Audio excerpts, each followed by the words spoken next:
Muy buenas tardes, hoy día nos encontramos día miércoles 6 de abril. Con una vez más nos encontramos en las cátedras de Domingo Sabio. Decía un amigo, y yo le dije Domingo Santa Cruz, ¿ah? Pero era Sabio Santa Cruz. Pero fue una anécdota que la cuento porque en algún momento, yo soy salesiano y en algún momento pasó que un músico me dijo, oye, tengo una música de Domingo Sabio. Y dije, ah, sí, Domingo Sabio, qué interesante. Le dije, pero no habrá sido Domingo Santa Cruz, tienes toda la razón. Y ahí yo le dije, pero era más sabio Domingo Santa Cruz. Ah, Bueno, con esa ah, pequeña anécdota es como para romper un poquito el hielo. La idea es que disfrutemos de esta apuesta que hay, que alguna vez, yo siempre lo digo, Ibaín el TIT me conectó, me dijo, profesor Igor, me gustaría que presentarle un proyecto. Bueno, lo voy a hacer corta, y aquí estamos. La Universidad del Biobío acogió esto desde el rector hacia abajo, Mauricio Cataldo. Me llamó y me dijo de qué se trata esto, le conté y me dijo ya, se hace nomás. Así que aquí estamos con todos los ánimos. Es bonito partir de regiones, es bonito partir de regiones, es bonito que no siempre se estén haciendo cosas desde Santiago, aunque Ibaín, ¿no es cierto?, esté en Santiago, en la Universidad de Chile, que por lo demás es una universidad estatal igual que nosotros, ¿ya? Pero quiero darle entonces la bienvenida a cada uno de ustedes, profesor Gianfranco, ¿no es cierto? Voy a presentar porque seguramente también después esto va a quedar grabado y por lo tanto es interesante que la gente sepa, profesor Gianfranco Aponte, Valentino Baos, René Silva, bueno, Ibaín ya lo nombré, Felipe Elgueta, que es nuestro coordinador, ¿no es cierto? Podríamos decir, logístico-cultural del Conservatorio de Música Laurencia Contreras de la Universidad del Biobío, don Gabriel Medrano, que desde México nos está ayudando, eh, Marianela, que es de acá, es Biobío, no Universidad del Biobío, dije Biobío, de la región del Biobío, porque como tenemos internacionales, tienen que saber también eso.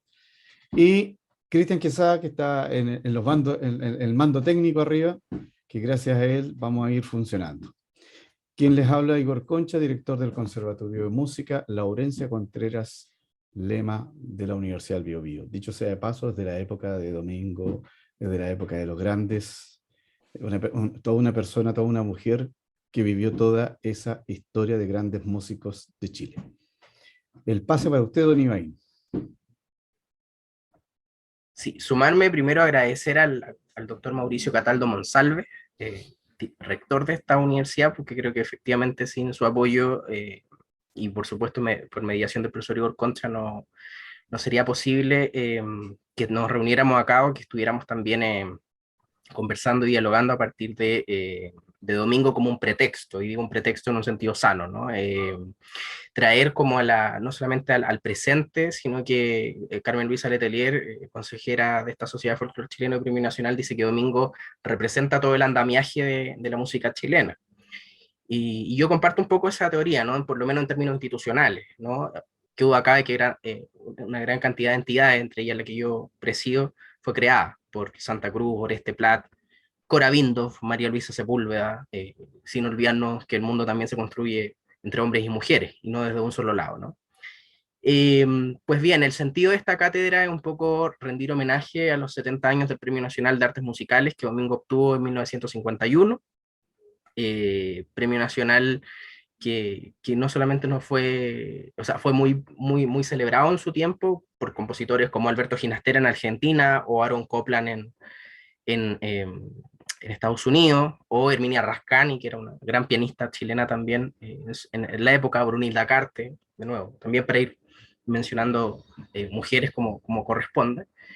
Entonces, bueno, fue un poco el pretexto, ¿no? Un pretexto que no solamente es sano y fue necesario, sino que también para convocar a ciertos autores del pasado que estaban durmiendo o que han estado durmiendo.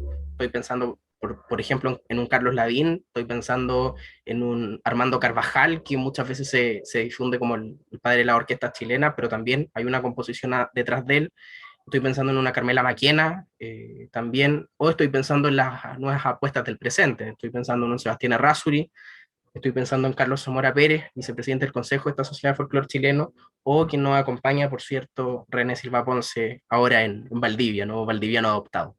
Entonces, bueno, desde ese punto de vista yo iniciaría para que tengamos también e ir interactuando con la audiencia, que si bien algunos no, tal vez no estén en directo, pero por lo menos va a quedar registrado, ¿no?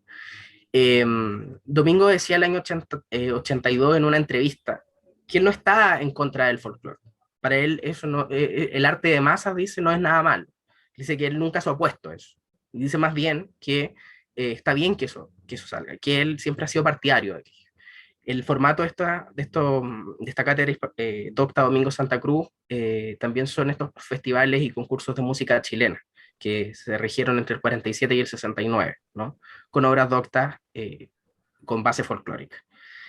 Así que bueno, el profesor Igor ya presentó al panel. Así que bueno, sin más preámbulos, iniciemos con la primera obra, que se llama La Suite Andina, del compositor y musicólogo Carlos Lavín Acevedo, miembro fundador además de la Sociedad de Folclore Chileno, en tanto era la Asociación Folclórica Chilena, en la interpretación del extraordinario pianista y académico también de la Universidad Austral, Armand Abols.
Agradecemos igualmente al profesor Abols por, no solamente por participar, hasta ahora está con compromisos académicos, pero estaba muy entusiasmado y también por facilitarnos ese registro.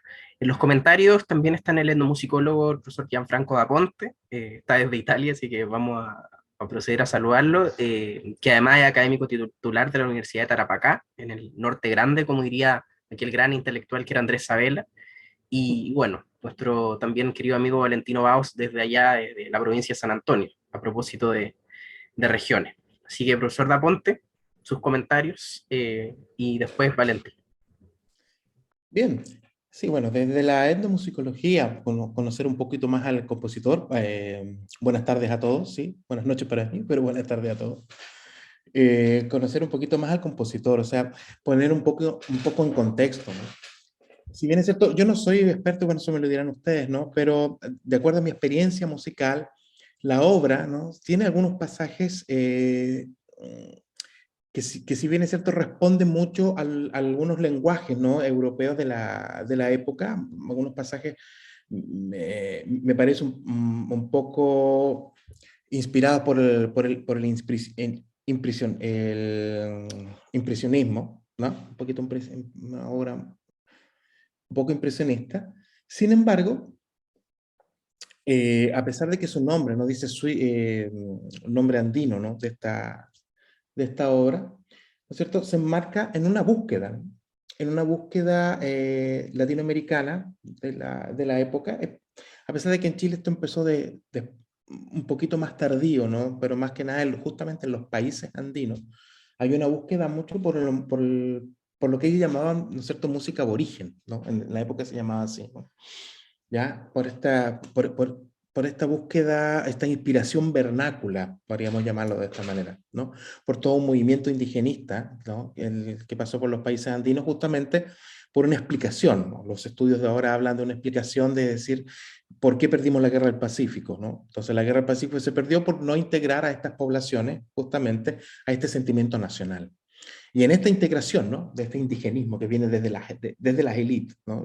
No viene un discurso que viene desde los mismos indígenas, por decirlo de alguna manera, ¿no? Eso viene después, ya en 1970 en adelante, por eso que se llama indianismo, ¿no? Esa es la diferencia con el indigenismo. Entonces, se construyen ciertos tipos imaginarios, ¿ya? De todo tipo, y dentro de lo que son los imaginarios sonoros, se empiezan a establecer escalas musicales, por ejemplo. Ahí es donde se establece, en ese periodo donde se establece esa relación que hoy día nosotros creemos que es ancestral, pero se concreta ahí, ¿no? El tema de la escala pentatónica, ¿no? Ligada al mundo andino, ¿no? Concretamente con Daniela Romía Robles, que nosotros lo conocemos por el Cóndor Pasa, pero no es su única obra, ¿no? Y con los estudios de las recopilaciones folclóricas también de Arguedas. Entonces, en ese periodo, ¿no? Empieza como este imaginario de lo andino.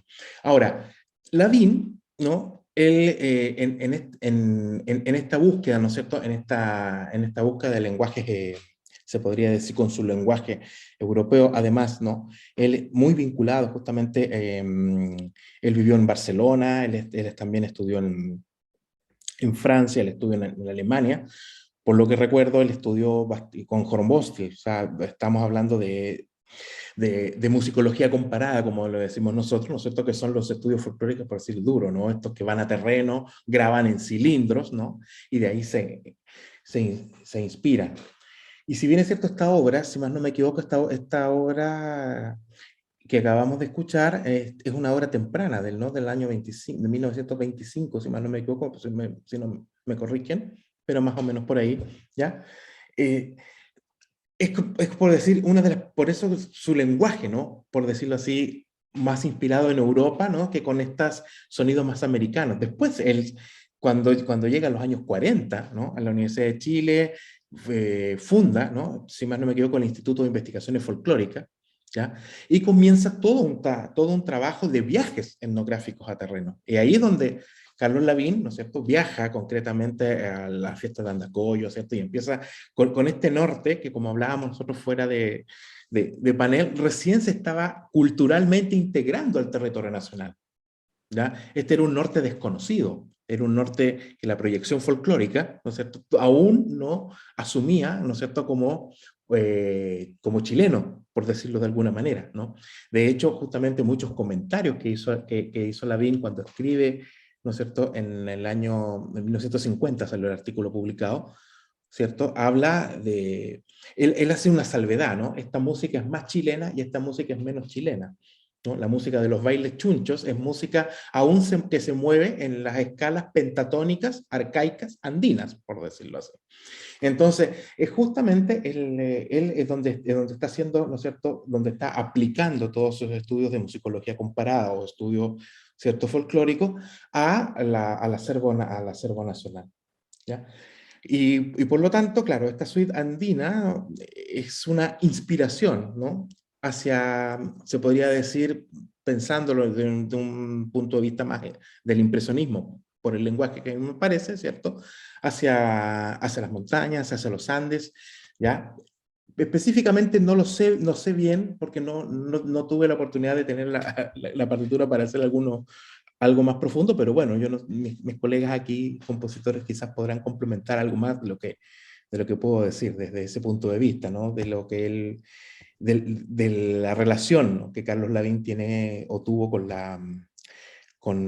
el mundo de la música tradicional.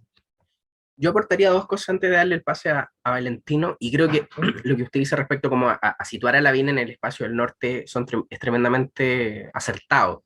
Lo primero es el contexto y el relato biográfico, ¿no? Lavín va a tener una estrecha relación con el norte, y hace poco me parece que se digitalizó a propósito de los atacameños, un registro que él tenía del año 56, si no estoy muy mal.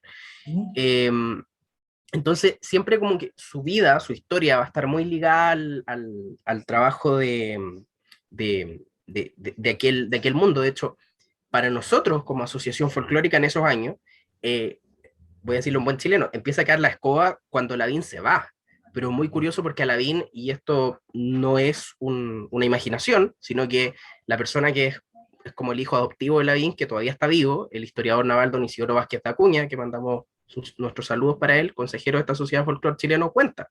De hecho, él enterró a Lavín en España, y él cuenta, decía, mire, la verdad es que don Carlos siempre tuvo un trabajo profundo con el norte, y después cuando se manda a cambiar, porque él era, don Isidoro me lo dice así, cuando se manda a cambiar se va, y no interesa mucho haber estado de planta en la Chile y no sé qué. Y a propósito, Santa Cruz lo reconoce junto con el otro gran investigador de estos temas, que es Carlos Isamí, ¿no? Sin ir más lejos. Entonces, o sea, ahí hay un primer elemento. Y la otra cosa que yo les iba a contar es que esta suite primero se iba a llamar la suite Las Horas, que está referenciada en el libro de Emilio Uzcategui del año 1919, si no estoy mal. Y ahí la cuenta, dice Lavín, y describe los tres momentos, que son algo como el alba, crepúsculo y paisaje lunar. Y después a Lavín se le pierden las partituras en la famosa maleta chica, eso referirá a otra historia, pero era donde él guardaba sus elementos, maleta chica que nosotros además como Sociedad Folclor Chilena hemos recuperado, y a él le queda solamente el paisaje lunar. Por lo menos alguna de las partituras que nosotros tenemos es que la suite andina, al menos en París, se imprime en 1929, se publica en esa fecha, pero con estos dos movimientos distintos, ¿no? Que uno es, claro, es la siesta, y el otro me parece que es el alba, pero en las horas estaba el sol de la mañana y crepúsculo. Entonces nosotros también recuperamos tal vez sería un ejercicio musicológico interesante comparar los tres movimientos respecto a lo que alguien se nos cayó. Pero bueno, respecto a las dos suites, ¿no? Eso, como muy, muy corto. Valentino, lo dejamos en el plenario. Bueno, amigos, muchas gracias por el pase. Muy feliz de estar acá junto a ustedes. Primero que todo, felicitarlos por tremendo trabajo que están desarrollando. Realmente muy apasionante y emocionante todo este rescate patrimonial que están desarrollando. Por ahí compartí el afiche hoy día y me llegó un mensaje. Oye, es mi bisabuelo, no te puedo creer, Magdalena Mendoza Santa Cruz. Me escribió, te conozco hace tantos años, por eso canta así. Y me encuentro con esta cátedra que está basada prácticamente en su bisabuelo. Y bueno, vamos al grano, a la música. Es una obra maravillosa, la interpretación es tremenda, realmente muy, muy, muy detallista, con mucha expresión. La primera parte claramente es un preludio, como la antesala a toda la obra a desarrollar, con un ostinato que mantiene el flujo de la música, para luego dar paso a la segunda parte, que es toda una armonización, un desarrollo armónico muy interesante.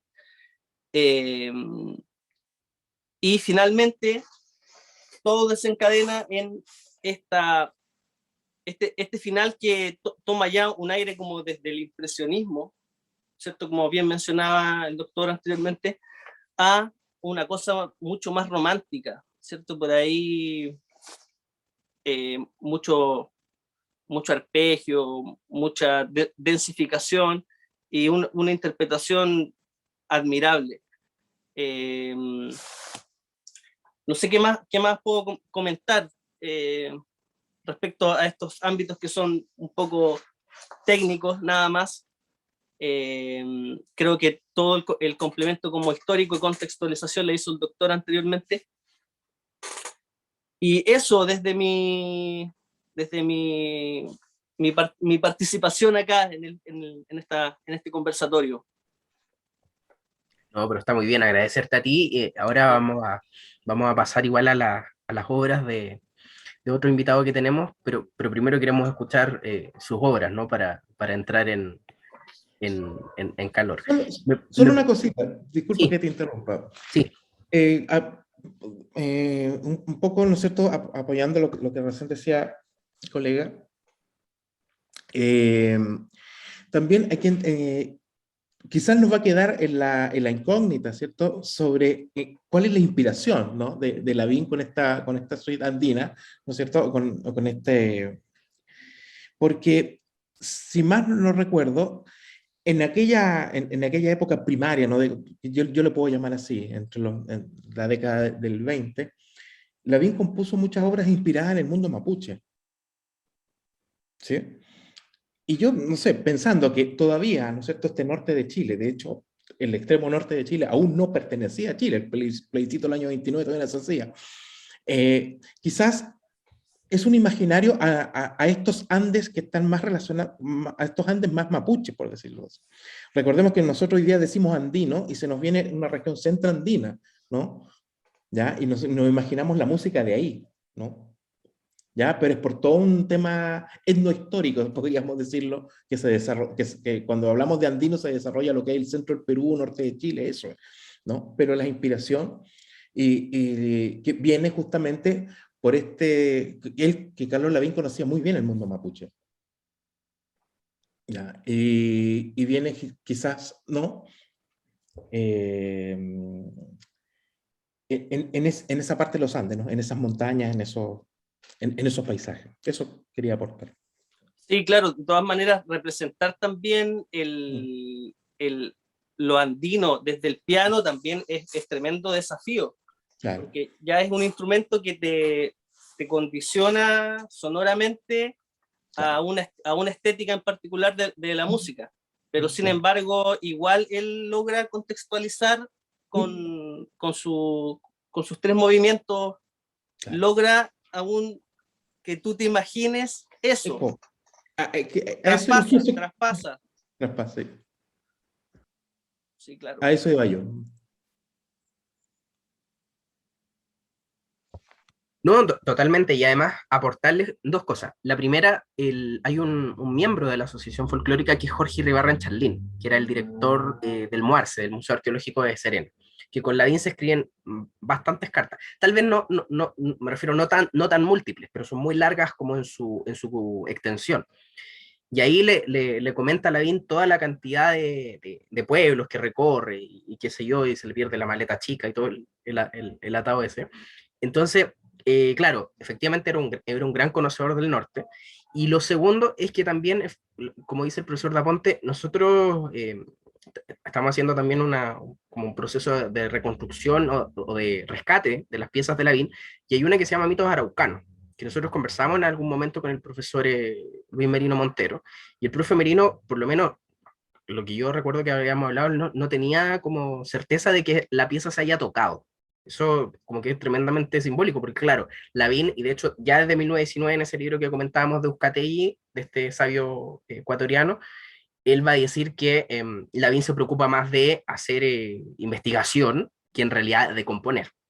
Y es muy curioso porque hablábamos como de Don Isidoro Vázquez de Acuña, que Lavín él mismo hacía sus manuscritos, ¿no? Como que lo hacía con regla, que si yo no compraba estas partituras que van a tener varios compositores, como por ejemplo Domingo u otros. Entonces, bueno, eso. Recordarle a la audiencia también que pueden ir haciendo sus comentarios, sus saludos a través del canal de YouTube del Conservatorio Laurencia Contreras para que vayamos como dinamizando el diálogo, ¿no? Eh, entonces, bueno, ahora vamos a escuchar, después queremos que nos haga una introducción para que los comentaristas puedan, como decían en la Edad Media, beber desde ese argumento. Señales de San Miguel Arcángel, en la interpretación extraordinaria también del ensamble Triada de René Silva Ponce.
muchísimas gracias al ensamble Triada, pero creo que es meritorio, necesario y menester, como diríamos, que el creador de esta pieza nos introduzca en ella. Así que René Silva Ponce, bienvenido y también, bueno, escucharte en esta sesión inaugural de la Cátedra Docta Domingo Santa Cruz. Y bueno, eso primero y después que nos puedas introducir en tu creación. Muchas gracias, Ibaín. Saludos a todos, a todas. Muchas gracias por la invitación. Un gusto estar aquí compartiendo en esta interesante instancia donde se unen varias manos este trabajo mancomunado por la música, por el folclore, por el arte. Así que feliz de estar aquí con ustedes. Bueno, Señales de San Miguel Arcángel es una obra que el otro día conversábamos con Gianfranco, tuvimos ahí una pequeña conversación en torno a los bailes del norte, principalmente a la fiesta de la Tirana, que es un poco de donde proviene esta obra. Proviene un poco de mi experiencia como músico tocando en la fiesta desde hace ya 11 años, menos los 2 últimos que no ha habido fiesta, ¿cierto?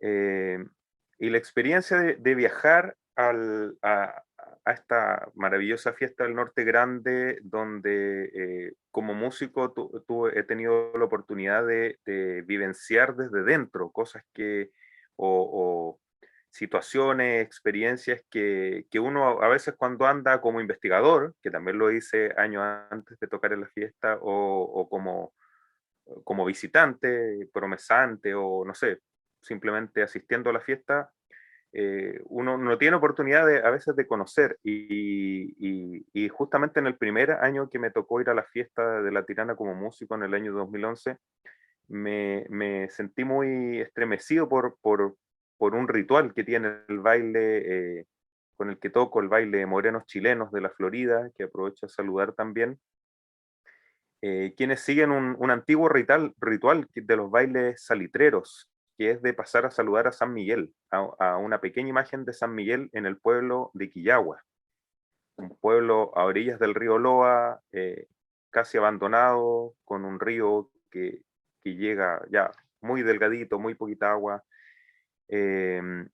y que tiene este santuario pequeñito a San Miguel, y donde los bailes tienen, yo le contaba a Gianfranco el otro día, que de manera muy, muy comprometida ellos pasan a saludar de ida antes de ir a la fiesta a San Miguel, y de vuelta se pasan a despedir, y son muy, muy creyentes y muy respetuosos del santo, y ahí hay un montón de historias entre medio donde ellos se acuerdan del año 80 y tanto, cuando no pasaron a despedirse el santo y quedaron en pan en el bus, por ejemplo, situaciones como de ese tipo, donde uno se encuentra con la fe, la devoción desde una manera que tiene una profundidad que llega, por lo menos a mí me estremece, me emociona.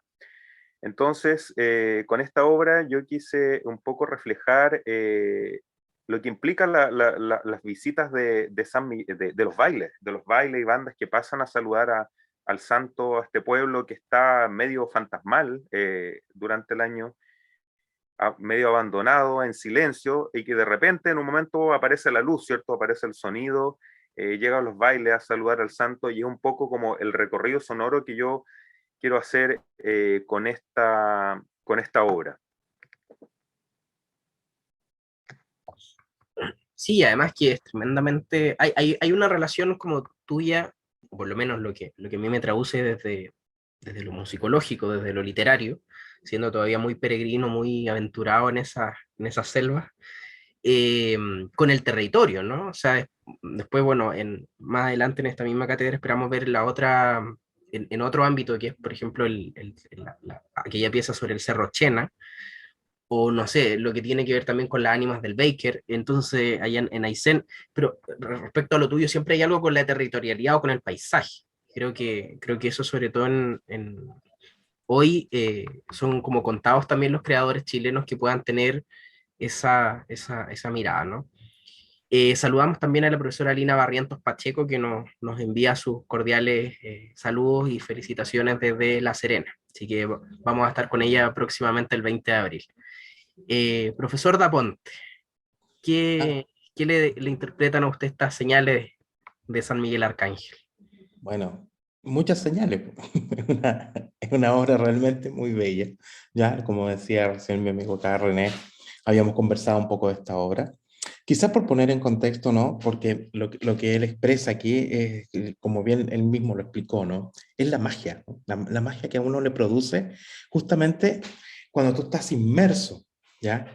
En estas partes de la fiesta. Cuando yo hablo partes de la fiesta, hablo que la fiesta de la Tirana, ¿no? En estos momentos es la fiesta más grande, ¿no? Y la fiesta de la Tirana tiene cierto tipo de elementos, ¿ya? Y un elemento muy importante es la peregrinación, ¿no? No son los mismos, ¿no es cierto?, las fiestas de santuario que las fiestas patronales. Tienen sistemas absolutamente distintos. Las fiestas patronales son locales, ¿cierto? Tienen otras formas también de organización. En cambio, las fiestas de santuario ya tienen tienen este elemento que es la peregrinación. Y la peregrinación, cuando hace su recorrido, ya, siempre busca, ¿no es cierto?, y hace rituales en los lugares que son, para la gente que peregrina, ¿no es cierto?, los lugares que son mágicos. Y esto siempre fue así. Los antiguos caminos que tenía el Inca, ¿no es cierto?, habían cerritos de piedra, se llaman apachetas, ¿no? ¿Ya? Donde se hacen estos rituales. Ahora, hay que entender que Quillagua, en un contexto colonial, o sea, cuando nos vamos atrás, y parto de ahí, siempre fue un pueblo de frontera. ¿Ya? Hoy día la minera se quedó en Río Loa, ¿no? Pero Quillagua era la frontera, después venía un desierto enorme para atravesar. Por lo tanto, ese lugar sagrado, ¿no?, donde crecían árboles, donde estaba el bosque, en el medio del desierto más seco del mundo, realmente, ¿no es cierto?, para el imaginario, estoy bien atrás, en la época precolombina, ¿ya? Ese territorio, ¿no es cierto?, sagrado, ¿no es cierto?, partía ahí en Quillagua. Entonces, esa imagen, después cuando viene la colonia, es decir, claro, la imagen colonial justamente de que está este territorio, ¿no es cierto?, que es habitable, ¿ya? Porque en el otro lado, como dicen los etnohistoriadores, donde está Atacama y todos estos lugares, era la gente de la tierra de guerra, o sea, era realmente gente perdida. Y por lo tanto, Quillagua sigue siendo, ¿no es cierto?, un espacio sagrado de frontera. Y por lo tanto, cuando viene el cisma salitrero, o sea, cuando se desarma llamémosle así, el asentamiento salitrero, la gente que vivía en las oficinas, los pampinos, ¿no es cierto?, tienen que desarraigarse de su territorio y empiezan a irse a las ciudades, a las urbes, ¿no? Incluso, como bien contaba aquí, él pertenece a un grupo de morenos que son considerados de lo que son los bailes antiguos, ¿no es cierto?, que viven en Santiago. Y por lo tanto, en su peregrinación hacia el norte, ¿no es cierto?, al entrar al territorio sagrado de Tarapacá, ¿cierto?, ¿dónde está la frontera del territorio sagrado? Que es el río Loa. Y por lo tanto, ese constituye, ¿no es cierto?, ese lugar mágico. Ese lugar mágico, ¿no es cierto?, que uno entra a lo sagrado donde tú vas a vencer, ¿no?, a la maldad, al demonio, ¿no? Esa es la imagen de San Miguel, ¿no? ¿Ya? Aquel que vence, ¿no? Este ángel, ¿no es cierto?, que vence al demonio. Yo creo, bueno, estoy especulando aquí, ¿no?, pero yo creo que esas son las imágenes del por qué van poniendo los santos en los pueblos. Eso sí, te puedo dar fe que no era casualidad, ¿no?, la elección de cada santo en estos pueblos coloniales, ¿no? Hoy día, claro, como bien decía René, Quillagua es un pueblo bastante abandonado, ¿no?, después que ya desde Codelco, ¿cierto?, han empezado a quitarle el agua y a contaminarla, más que quitársela también. ¿Ya? Por lo tanto, claro, este lugar mágico, ¿no?, para mí está muy bien expresado, ¿no?, en tu obra, René, maravillosa. Sí, Eso. pasa también un poco con ese... Hay otra pieza que tú tienes, bueno, después podríamos comentarla, pero después que llega, o sea, que escuchemos a Valentino, pero que es ventolera, ¿no? Que a mí también me pasa un poco en este programa que tenemos los días domingo en Radio Chilena, que hemos colocado esa pieza, y de nuevo, está ese tema con el paisaje, pero que también, por lo menos a mí en lo personal, me da un poco la noción de ese norte profundo. Valentino Baos, Lo escuchamos Bueno, a usted ahora.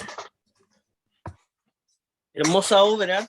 Me da la sensación que claramente en un principio hay una idea de desarrollo de paisaje sonoro, pareciera que fueran como zampoñas o instrumentos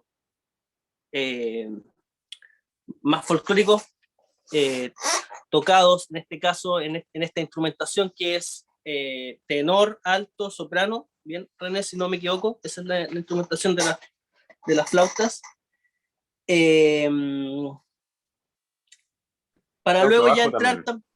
con Flauta trabajo bajo también también. tiene. Sí. Esa ya, la que toca Enrique Vasconcelos, ¿cierto? Ya, ok, eso es, claro, con trabajo. Y bueno, de repente también hay un intercambio ahí de flauta. Claro, usan básicamente el consort completo, que es soprano, alto, tenor, bajo, y algunos intérpretes tienen, claro, que hacen... Se van moviendo las claro. piezas. Hay un enroque ahí de los instrumentos. Gracias. Después ya entra en un desarrollo más de armonización a 3 voces, claro, por eso este ensamble se llama tríada también, me imagino. Se empiezan a formar todo tipo de tensiones, empieza a tomar un carácter más ya con más melodía ya hacia el final. Y eso con un desarrollo muy interesante en general, la obra, como se va desarrollando muy de a poco, de menos a más. Eso más o menos en términos generales, a mi modo de ver, a mi modo de escuchar esta obra. Eso podría aportar yo desde lo técnico un poco.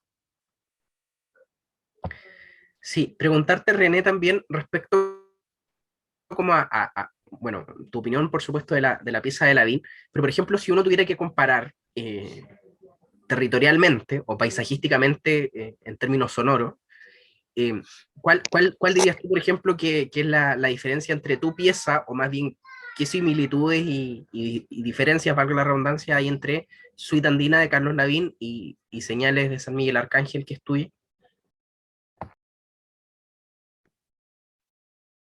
Mira, es una buena pregunta y tiene que ver con lo que mencionaba Valentino recién respecto a la idea del paisaje sonoro.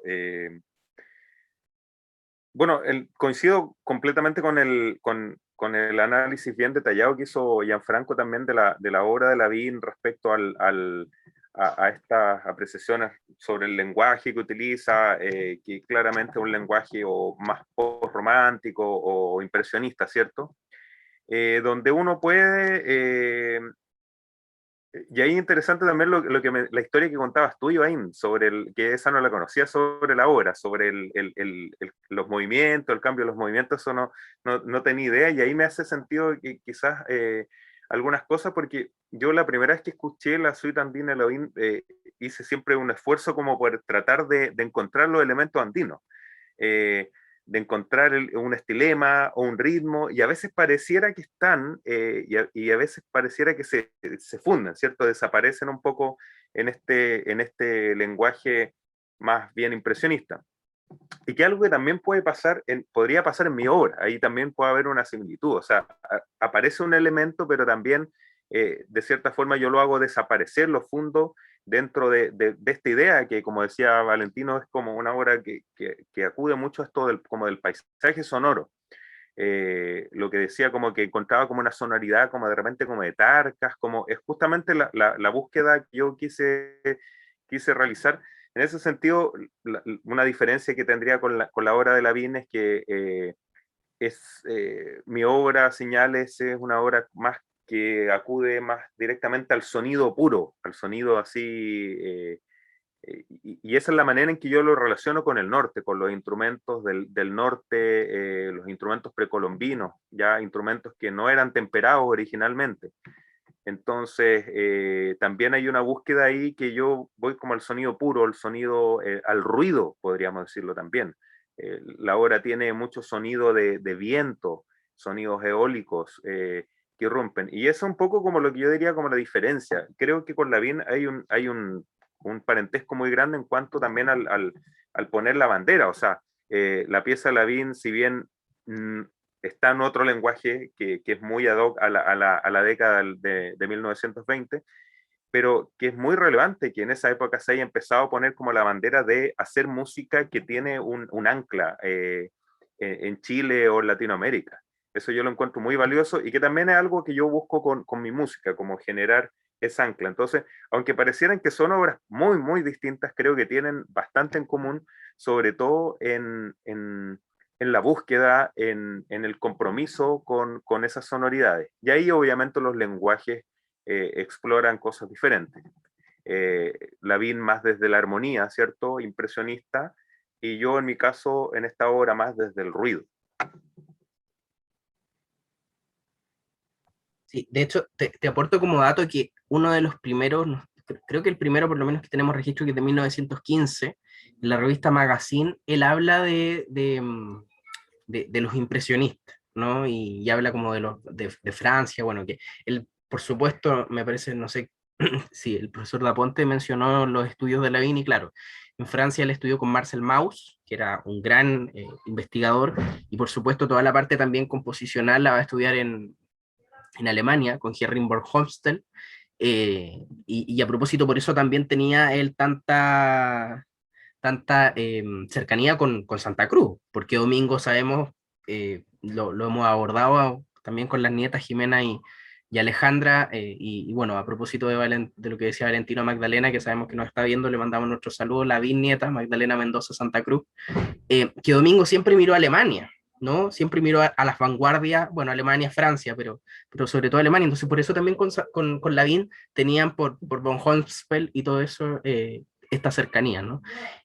Quiero también, como, no sé, sabemos que igual hay otras personas acompañándonos, si alguno de ustedes tiene como, no sé, profesor Concha, si está por ahí, Gabriel, algún comentario, señora Marianela y los otros amigos que están, o si no, sí, continuamos con la tercera pieza. No sé si tienen alguna consulta, pregunta, acotación, comentario de las piezas que estamos hablando. Pues agradecer a los compañeros Ibaín, porque desde México nos damos una idea de Sudamérica a partir de ciertos elementos. Y cuando dicen música andina, uno imagina la zampoña, las quenas, etcétera. Pero ver esta magna obra es algo que también impresiona y bueno, sobre todo el buen contexto sociohistórico que hace Gianfranco y desde lo técnico Valentino, pues nos hace acercarnos más a entender estas obras. Y felicitar, lo dije en el chat, a René Silva porque es otra manera de conocer el territorio. Es como una etnografía a través de la música y sobre todo que hiciste una buena lección de los músicos, René. Es admirable cómo han interpretado. Yo no soy músico, lo he de confesar, por eso agradezco a Valentino su sapiencia, pero me gusta mucho la parte etnográfica, sociohistórica, y Gianfranco lo hace muy bien. Entonces, creo que esta obra es digno de agradecer desde México para conocer desde otra óptica a nuestros hermanos, a estas culturas, que también es muy valioso, ¿verdad? ¿No? Es otra forma de acercarse y de corroborar la riqueza que tienen en su folclore, en sus tradiciones, su cultura. Toda esta simbología, como decía Gianfranco, a través de los santos patronos, de los pueblos. Y para cerrar, pues decir que en México lo entendemos porque también tenemos estas raíces precolombinas, estas raíces indígenas, ¿no? Y somos parte de ese mestizaje. Y ahí coincidimos. Muchas gracias. No, muchas gracias a ti también por los comentarios y también por por el tiempo y por ser parte, ¿no? Creemos que es siempre importante acercarnos. Señora Marianela, la escuchamos. A ver, yo quiero agradecer primero que todo esta invitación. Yo la verdad es que siento que estoy con gigantes, estoy escuchando fascinada, pero la verdad es que no tengo tanto bagaje cultural en ese sentido. Soy profesora de música, amo el folclore y respecto de la última pieza, la encontré fantástica, me encantó. René Silva, lo felicito porque crea una atmósfera maravillosa en la cual uno se va imaginando. Y yo quisiera tomarme de esa obra para podérsela mostrar a los alumnos, ¿ya? Porque creo que es fantástica. Es mi pequeño aporte que puedo hacer y nuevamente estoy tremendamente agradecida de la invitación. Más que eso, no puedo decir porque no tengo tanto conocimiento de cómo la música docta, ¿no es cierto? La música étnica andina, etcétera, van de la mano y de una manera tan magistral como lo he visto acá hoy día. Muchísimas gracias por la invitación y pido las disculpas porque me he caído muchas veces, pero intentaré seguir. Muchas gracias. No, gracias a usted. Y además, ahora le voy a ir paso al tiro, pero René además ha sido profesor y ha sido director de orquesta y él dice que no tanto eso, pero ha dirigido orquesta y por mucho tiempo. Entonces, bueno, eso. René. No, muchas gracias. Quería agradecer a Gabriel por sus comentarios, que también me había escrito ahí por el chat. Marianela también, gracias por los comentarios y cuente con la obra. Si quiere mostrársela a sus estudiantes, por favor, yo feliz.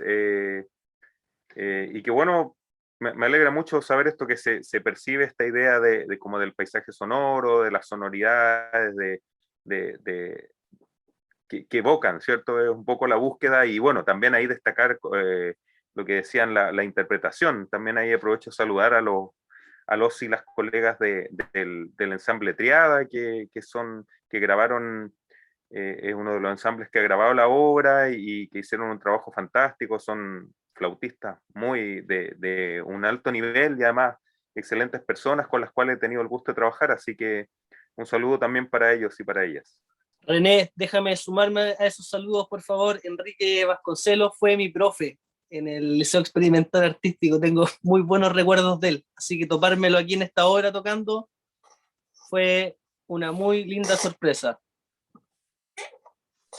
Qué buena coincidencia, capaz que esté conectado y si no va a seguir después la grabación, porque estuvimos justo hoy día en contacto, así que ahí lo voy a comentar después por si no está conectado. Mencionar también que la profesora Lina Barrientos, que ha seguido atentamente toda la sesión, dice gracias René, hermosa tu obra. Y sobre el profesor Gianfranco dice, y sí Gianfranco, me pasa algo similar a lo que haces tú en tu reflexión. Los lugares ceremoniales y rituales son significativos y de potente energía, dice la profesora Barrientos. Así que mandamos nuestro saludo a la Serena también, a la profesora Lina Barrientos Pacheco. Pues bien, avancemos entonces con la tercera y última obra, que se llama Tres estudios para organillo y ensamble, de también nuestro querido compositor René Silva Ponce, en la interpretación Héctor Lizana en organillo, Rodrigo Araya en clarinete, Lucía Caranza en violín, Valentina del Canto en cello, Marcela Rodríguez en piano y el propio René Silva Ponce en la dirección.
es una pieza que es distinto, ¿no? Y que incorpora además el folclore de una manera concreta al tener ya un organillo dentro de la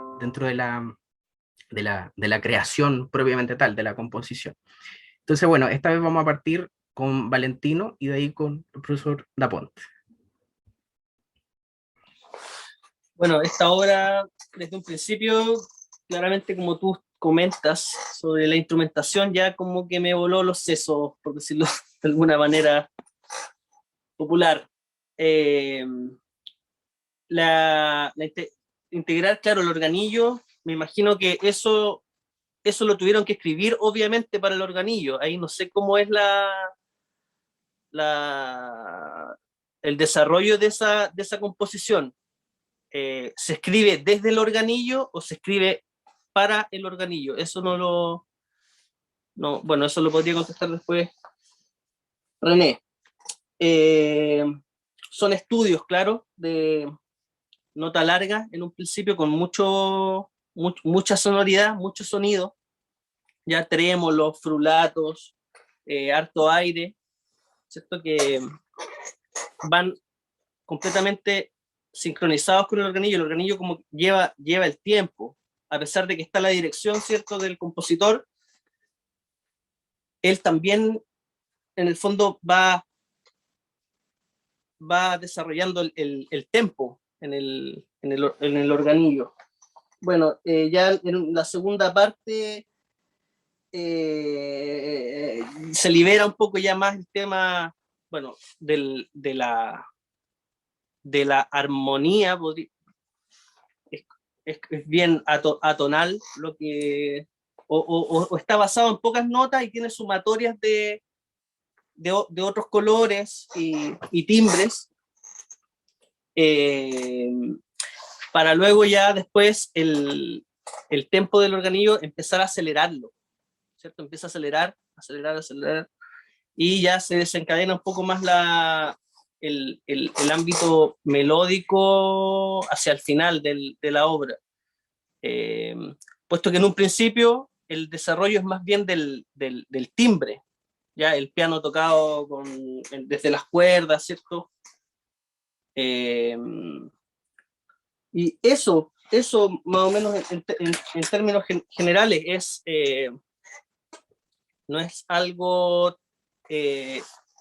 tan de partida por la instrumentación, no es tan común, no es para nada común, es algo muy rupturista, pero es bello a la vez porque rescata precisamente esto que es un instrumento que no sé qué tantos instrumentistas existirán de este instrumento, desconozco en Chile. Creo que la última vez que vi algo similar tiene que haber sido en Valparaíso por los años 90, yo era bien chico y tengo que haberme topado con este sonido, ¿cierto? Y no tengo más recuerdos, así que simplemente bravo, y eso, le doy el pase al doctor. Gracias, Valentino. No tengo... Dale. Mira. Sí, de todas maneras estoy muy de acuerdo contigo. O sea, es una obra muy bella, bonita, ¿no? Maravillosa, a mi juicio, ya que está centrada justamente en el organillo, ¿no? Yo creo que algo de muy rescatable, ¿no?, de esta obra es que rescata justamente, ¿no?, estos instrumentos que la comunidad o la sociedad en sí, ¿no?, ya empieza a considerar como parte de uno, ¿no?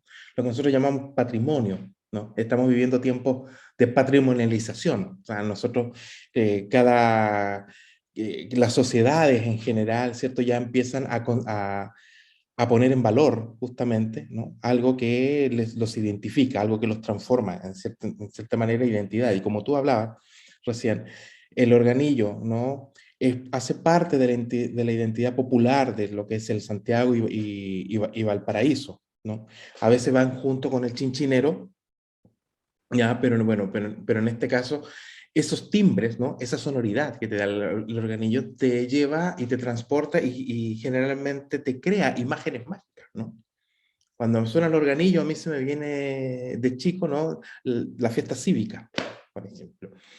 ya que yo las viví en el norte de Chile, entonces el organillo era de ahí, porque venían desde Valparaíso, o sea, la fiesta cívica, y después no lo escuchaban nunca más en el año el organillo, para nosotros que vivíamos en el norte de Chile. Entonces se van creando justamente estas imágenes mágicas. Y yo creo que la magia justamente que ha hecho René, ¿no?, en esta obra es incorporar justamente el organillo y generar esta mezcla, que después René podrá explicar bien que, ¿no es cierto?, lo que quiso expresar, ¿no? Pero generarlo con lo que nosotros consideramos instrumentos doctos, creando justamente una composición maravillosa, ¿no?, en un lenguaje atonal, ¿ya? Y que a veces uno siempre dice, bueno, uno cuando mira la tonalidad, como uno está tan acostumbrado, ¿no?, a funcionar en sistemas tonales, y quizás te puede ir quizás un poquito más atrás, sistemas modales, ¿no? Pero en este caso, ¿no?, una música tonal, lo que a mí me produce, ¿no?, me transporta justamente a estas sensaciones que uno tiene. Recién ustedes hablaban, ¿no?, del paisaje sonoro, es justamente eso. O sea, en una obra tonal, un organillo es capaz de transportar y generar, por lo menos a mí, ¿no?, un paisaje sonoro chileno, ¿no?, del centro de Chile, eso es. Y eso es, bueno, no sé, te felicito, es maravilloso, a mí me gusta mucho cuando se incorporan, ¿no?, que es algo estos elementos tan populares, ¿no?, estos timbres, estas sonoridades tan populares, ¿no?, en lo que podemos llamar la música de arte, la música actual. Lo encuentro maravilloso. Felicidades, René. Eso puedo decirlo. Bueno, y contar también que el organillo es patrimonio, ¿no? Está considerado, los organilleros también, ¿no?, como patrimonio cultural inmaterial en Chile, están reconocidos. Así que eso.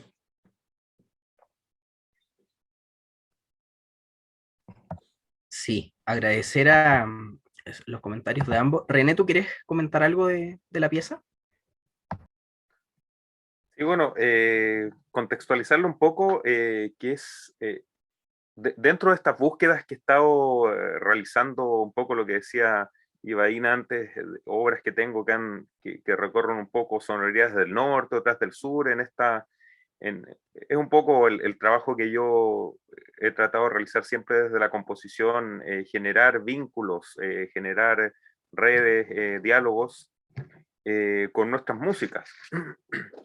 Así que en esa búsqueda fue que en mi estudio de doctorado en la Universidad Católica comencé a investigar todo el tema del organillo. O sea, de hecho, de eso se trata mi tesis doctoral, que tiene que ver con el patrimonio sonoro de los organilleros, del organillo chileno, pero visto desde una mirada que tiene que ver con el patrimonio, lo que decía Gianfranco ahí de manera muy acertada, ¿cierto?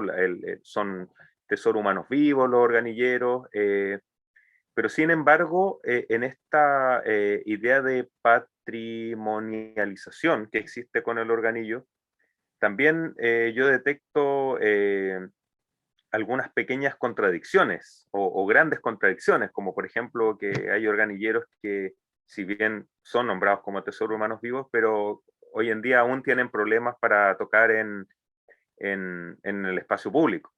Entonces, ese tipo de contradicciones es lo que me lleva un poco a mí como abordar el tema patrimonial desde la composición musical. Entonces tomo el caso del organillo chileno y empiezo a hacer una serie de obras, que esta es una de las obras de una serie de intervenciones urbanas que realicé y otras piezas. Y en estos estudios yo lo que hago es probar un poco, y ahí se encuentra con un comentario interesante también que hizo Valentino respecto a lo que él se preguntaba, si era una obra desde el organillo o para el organillo, porque justamente el integrar el organillo en una conformación, digamos, de música docta, implicó el desafío de crear una notación para el organillo. Esos son uno de los inventos que hice ahí con mi investigación doctoral, que fue crear una notación para el organillo, porque el organillo de base es un instrumento reproductor de música. Es como una caja de música que reproduce una música que ya está grabada, está fijada, ¿cierto? Entonces, yo lo que hago es un poco, lo llevo a recorrer la trayectoria, una trayectoria similar a la que tuvieron las tornamesas. Las tornamesas también como aparatos reproductores de música y que al intervenirlos se convierten en instrumentos productores de sonido. Entonces, hago un poco ese recorrido como una de las formas de demostrar de que el organillo es un instrumento que puede tener un desarrollo muy amplio, y que en esta afán de proteger y de cuidar y de resguardar, que a veces tienen algunas entidades ligadas al patrimonio, lo que plantean los nuevos estudios de patrimonio es que eso es un error. O sea, el patrimonio no hay que encerrarlo, no hay que cuidarlo, que haya que mirarlo lejos. Justamente hay que hacer este tipo de cosas que generan un dinamismo en lo patrimonial, que generan un nuevo vínculo con la gente, con el pueblo, ¿cierto? Que algo que también aquí aparece un referente importante, que es Violeta Parra. Violeta Parra fue una de las primeras en poner en valor el organillo. En el disco La Cueca, donde incorpora, ella hace una recopilación de cuecas, incorpora una cueca tocada por un organillo en ese disco.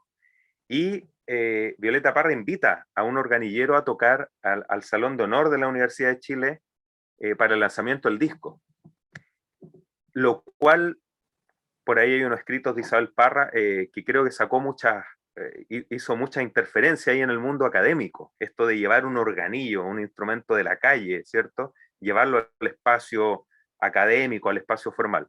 Entonces, esa idea que tuvo Violeta Parra hace más de 50 años, yo también las trato de reivindicar un poco con mi investigación y de poner en valor al organillo, pero reitero, si no es ese poner en valor del proteger y del cuidar, sino que el de darle vida, el de hacerlo florecer y demostrar que es un instrumento que está más vivo que nunca, a pesar de que se ve menos en las calles. Hay, bueno, una corporación de organilleros que está haciendo una labor súper importante ahí por preservar estos instrumentos y la labor del organillero. Y también, bueno, ahí yo desde la composición también trato de aportar desde mi área, que es la composición docta.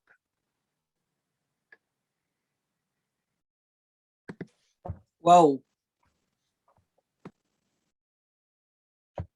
No, dale, Valentino. No, tremendo el rescate patrimonial que se logra con esta obra. Es como reconectarlo con la sociedad, es como reinsertarlo en la música y en la academia. Eso es muy importante también, y a la vez reivindicarlo, como decía René. Tremendo el aporte desde el punto de vista compositivo. Es tremendo. Sí. Recalcar eso, destacarlo. Sí. Yo creo también que es muy importante el trabajo que muchos musicólogos han hecho con respecto a la patrimonialización del organillo, ¿ya? Yo recuerdo en su momento, donde yo trabajaba en el Ministerio de las Culturas y las Artes, ¿ya? Pero en ese tiempo era la División de Cultura, ¿ya? Del Ministerio de Educación. Yo trabajaba junto a Agustín Ruiz y él empezó a hacer un trabajo, ¿ya? Y Agustín, bueno, a él se le debe justamente la salvaguardia del organillo, y que los organilleros sean considerados tesoros humanos vivos. Yo creo que es un trabajo muy importante que él hizo como musicólogo, ¿no? Un aporte. Y justamente lo que decía René, ¿no? El hecho de trabajar, de incorporar un instrumento patrimonial, ¿no? Pero no visto como una pieza de museo, ¿ya? Porque en eso sí estoy de acuerdo con René. Yo en la Universidad de Tarapacá trabajo bastante con la gente de patrimonio, y esa es la discusión, ¿no? Con el Servicio del Patrimonio llevamos algunos proyectos. No mirar el patrimonio como una especie de museo, ¿ya? Porque eso se cristaliza, ¿no? El patrimonio está vivo, y justamente el sacarle partido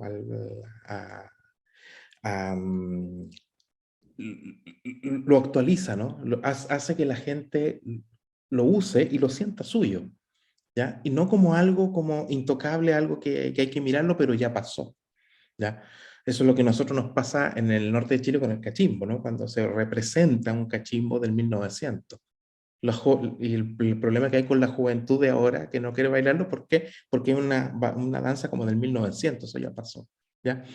Entonces, el trabajo que se hace al incorporar un instrumento patrimonial, ¿cierto? Se le está dando vida. Eso. Felicitaciones. Sí, Aprovecho gracias. de mencionar ahí, disculpe, Iván, perdón. No, dale. Ya. Es que justo Gianfranco, como mencionaba, Agustín Ruiz, y también aquí que me llegaba el mensaje que Lina Barrientos en YouTube también había puesto el mencionar el trabajo de Agustín Ruiz. Por supuesto, valiosísimo. Agustín Ruiz Zamora, muy citado en mi tesis, porque es una pieza clave. O sea, es quien escribe el primer artículo académico sobre el tema del organillero, del organillo y los organilleros en Chile.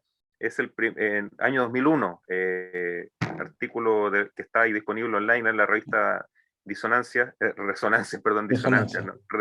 de la Universidad Católica. Valiosísimo trabajo, poner en valor el organillo. Él también participó, trabajó harto por la conformación de la Corporación Cultural Organilleros de Chile, proyectos, ayudar a los organilleros en proyectos de restauración. Así que valiosísimo su trabajo, el de Agustín Ruiz Zamora, el de Gabriel Cárdenas también, que es chinchinero, investigador, que publicó hace un par de años el libro El Patitas de Oro. También son personas, investigadores, cultores también, ¿cierto? Que han hecho un valiosísimo trabajo y labor por la puesta en valor, y sacar adelante un poco esto en el mundo académico que tiene que ver con este tipo de manifestaciones tan propias de Chile. Y de México también, Gabriel por ahí que había levantado la mano con los cilindreros, ¿no? Sí, precisamente una parte muy interesante que yo creo que compartimos esa triste realidad, que cada vez se ven menos cilindreros y ya organilleros, y sobre todo pues algunos otros que económicamente tienen los medios, pues también haciéndose de esos organillos ya como piezas de museo o colecciones particulares, ¿no? Pero detrás de ello hay toda una historia de una tradición familiar que se cuenta por años, más de 100 años. Y yo nomás quería decir dos cosas. La primera, que sería muy interesante poder leer tu tesis. Debe ser algo valioso y ojalá por ahí lo pudieras compartir. Y dos, pues que estás muy chavo, que da gusto, pues. Bueno, acá decimos chavo, ya sería muy joven. Y que da gusto que gente joven tenga ese talento y sobre todo se preocupe por sus raíces, o sea, que ponga su mirada en su cultura, sus tradiciones, su identidad, su región, como bien decía Ibai, ¿no? Y yo creo que es algo que vale la pena porque siempre es bueno estar innovando o estar adentrándose, ¿no? Aquí tenemos un grupo que se escuchó mucho de rock urbano, La Maldita Vecindad, pero rescató precisamente muchos sonidos de la calle. Y entre esos sonidos, en una de las canciones, pues también se escucha el cilindrero, ¿no? El organillero. Entonces, yo creo que es bueno romper con esa mirada, y algunos antropólogos, no generalizo, que quieren ver la cultura estática, ¿no? Sino al contrario, hay que ir adaptando, hay que ir ajustando a estos procesos socioculturales de cambio, ¿no? Hay que irse adaptando. Y sí, lo que ya decía Gianfranco, en México también lo vemos así. El patrimonio debe ser vivo, no debe estar en la vitrina. Y pues finalizo con una petición a las autoridades, aunque a veces no hacen caso, pues de que también tengan sensibilidad y abran los ojos para lo que tú decías, darle mayor oportunidad, seguir tocando, ¿no? En su espacio, como diríamos, en su hábitat natural. Y sobre todo que sigan preservando, porque económicamente no es fácil mantener las familias, darle mantenimiento a los cilindros, todo, ¿no? Es algo muy valioso que debemos salvaguardar en términos de la UNESCO, pero sí sé que en Chile es muy valioso. Por ahí ya vi unos videos que la maestra Karen Plag, por cierto, si nos está viendo, le mando un saludo, a Ibaín, pues han hecho también, ¿no? Han escrito sobre esto. sobre esto y por ahí si se puede compartir tu tesis, René, te lo agradezco y felicidades por tus aportaciones.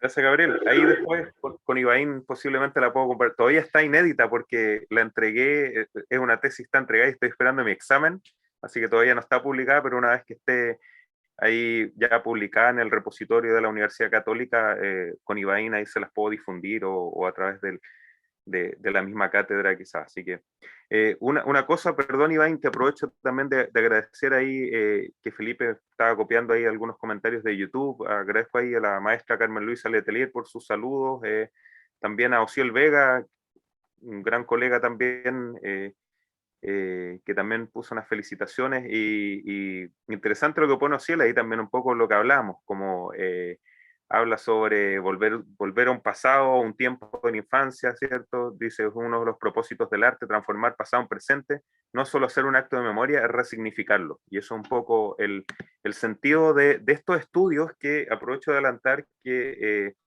se va, lo cuento aquí oficialmente, que el 29 de mayo está programado el primer movimiento de un concierto para organillo y orquesta que compuse. Que fue un proyecto que empezamos con don Manuel Lizana Quesada, quien falleció lamentablemente el año pasado y que he podido continuar este proyecto con Héctor Lizana, que es quien interpretaba los estudios y que se va a venir pronto. Por eso estos eran unos estudios donde estaba un poco probando esta idea de usar el organillo de esa forma, de la notación y todo lo que implica, y ya se viene un gran proyecto que pronto va a ser ya anunciado por las redes posiblemente, que es un trabajo en colaboración con la Fundación de Orquestas Juveniles e Infantiles de Chile, y que va a ser este concierto que va a ser interpretado por organilleros de la familia Lizana y la Orquesta Sinfónica Estudiantil Metropolitana, la OSEM. Eso, dejo ahí el dato mientras. No, pero está muy bien. Además que la OSEM tiene también semillero de tantos músicos, ¿no? Sí, agradecer por supuesto tanto a la profesora Lina Barrientos, que sabemos que todavía está por ahí, desde Serena, y el profesor Ociel Vega, por supuesto, que ambos van a comentar en la segunda sesión de la Cátedra Santa Cruz el 20 de abril. Los dejamos a todos cordialmente invitados a las piezas que vamos a abordar, a escuchar y a dialogar de nuestro vicepresidente del Consejo, el compositor Carlos Zamora, de la Sociedad Folclor Chileno. Comentar también que las futuras sesiones la audiencia va a poder entrar solamente por el canal de YouTube del Conservatorio Laurencia Contreras para seguirnos y hacer sus comentarios siempre en el marco del respeto y la responsabilidad. No sé, Valentino y Gianfranco, si quieren agregar algunas palabras de cierre o estamos, ¿cómo se dice? No, Por mi parte, no, solo agradecer. Solamente agradecer, y ha sido una conversación, una tertulia muy, muy bella. Y bueno, felicitaciones a todos y eso, muy, muy contento. Valentino, te dejo la palabra a ti ahora. yo también muy, muy agradecido, un gusto haber compartido con ustedes, un honor realmente empaparse un poco de compositores chilenos que están marcando el destino y el trayecto de la música nacional, así que eso, encantado, Ibaín, muchas gracias por tu invitación, ha sido un honor para mí compartir con ustedes acá. Muchas gracias. Saludamos también a la profesora Carmen Luisa Letelier, que nos está escuchando, le mandamos nuestro afectuoso saludo. Sabemos que sigue todas nuestras iniciativas como consejera, además de esta Sociedad de Folclor Chileno. Profesor Concha y René, ¿algunas reflexiones finales de ustedes?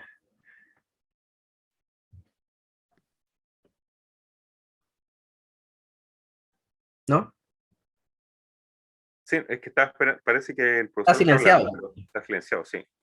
El micrófono. Ahí sí, ahí sí. Ahora Ya. sí.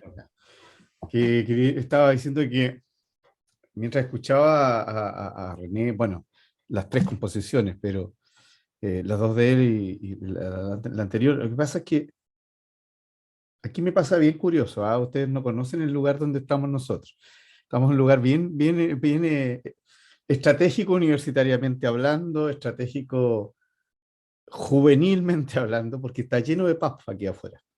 Está lleno de pubs. Estamos al lado de la Plaza Perú, los que conocen Concepción, estamos al lado de la Plaza Perú. Sin embargo, la Universidad del Biobío está en Collao, está mucho más afuera.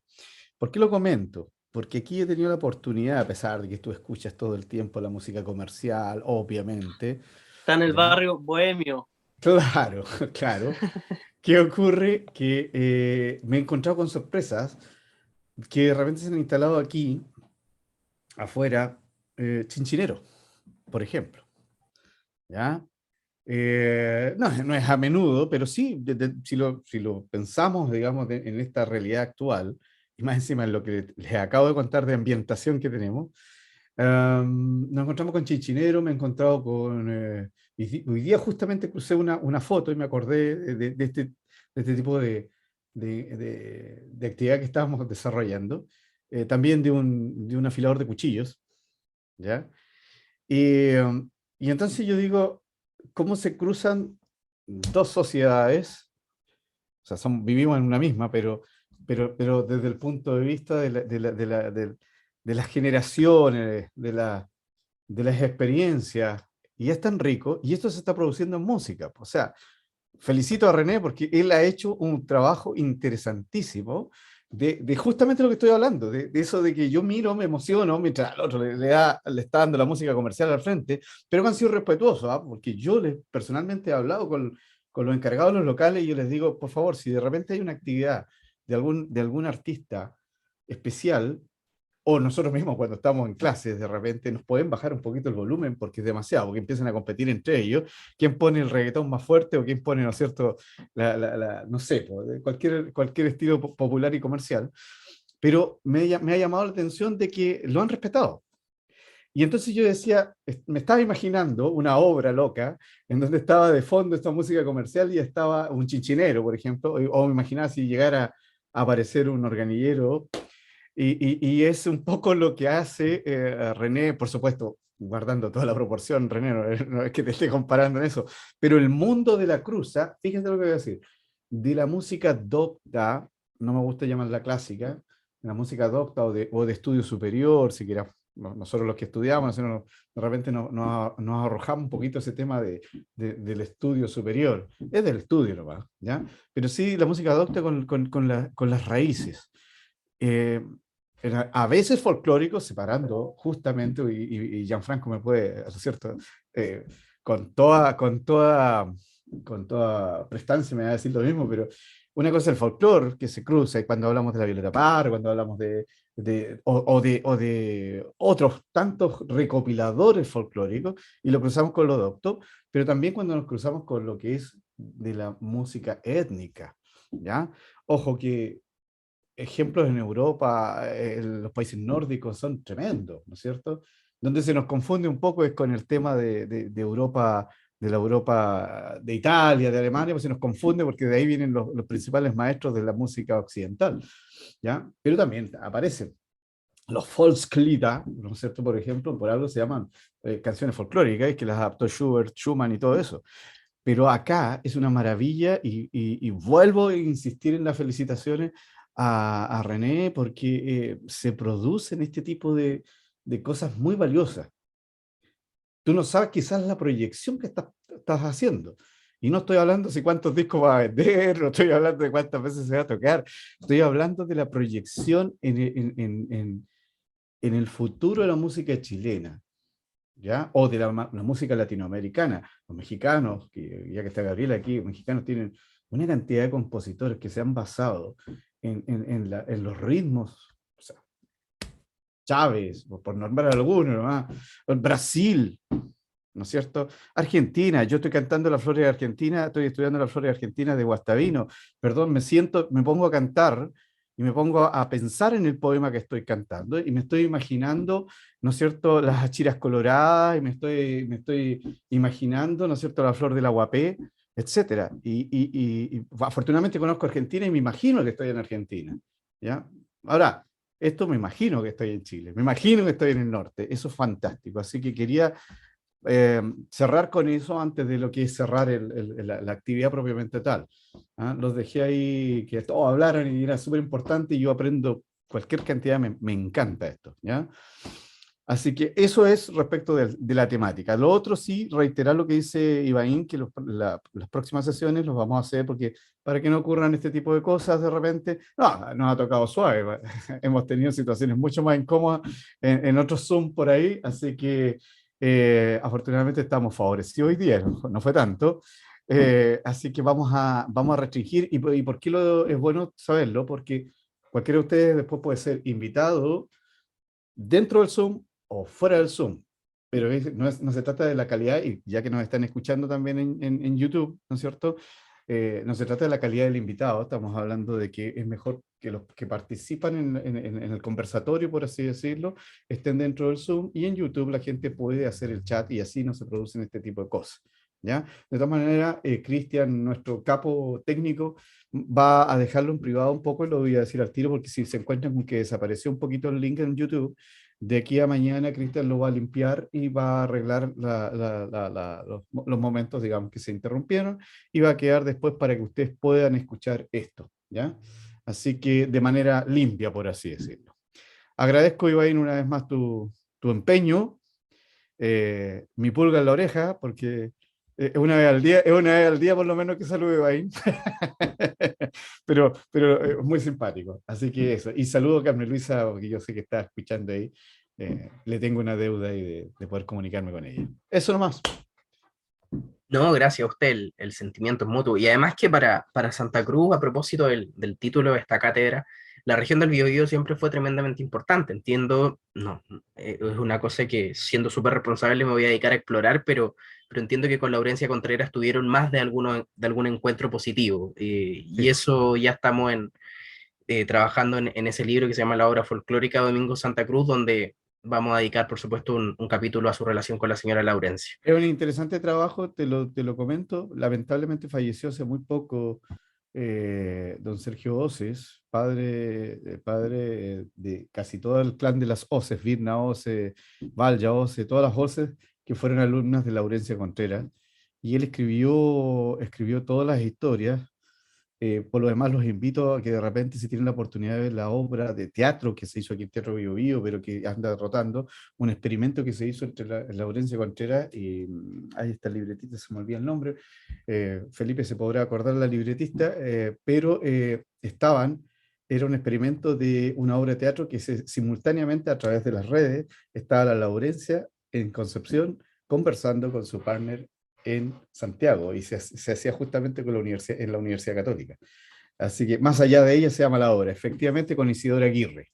Eran los dos personajes. Muy interesante, así que si tiene la oportunidad, y recoge mucho de la época de todos los personajes musicales que aquí nosotros estamos hablando o que vamos a ir mostrando.